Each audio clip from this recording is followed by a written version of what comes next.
What is the opioid crisis? This can refer to a number of things, but the main one is the number of deaths that are occurring from unintentional overdoses from opioids. This is becoming more and more common, becoming worse and worse across North America.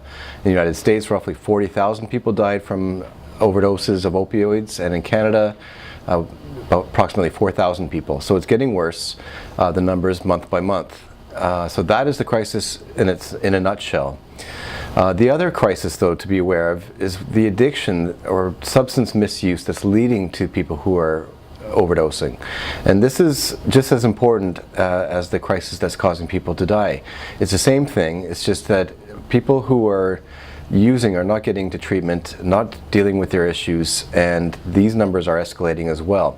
So what we think of as the opioid crisis affecting homeless people who are penniless in the downtown core of big cities, that's just a fraction of actually the number of people that are dying from the overdoses. These are people who are using safe injection sites, but what I'm referring to are people in mainstream society who are contributing to society, who are successful, able to keep things together.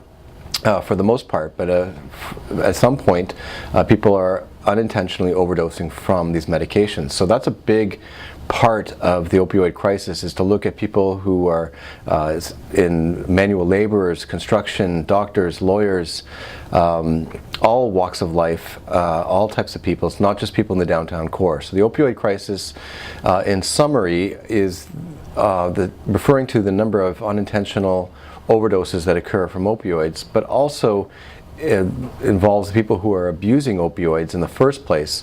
And for each person who dies from an overdose, there's approximately 800 more that are going through substance misuse issues.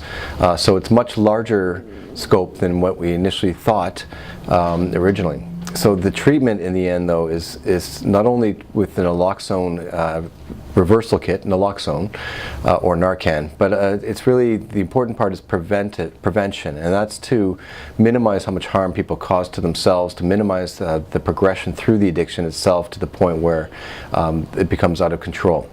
And that's when opioid replacement therapies come in. However, that is the goal of another discussion, which you can find on this site.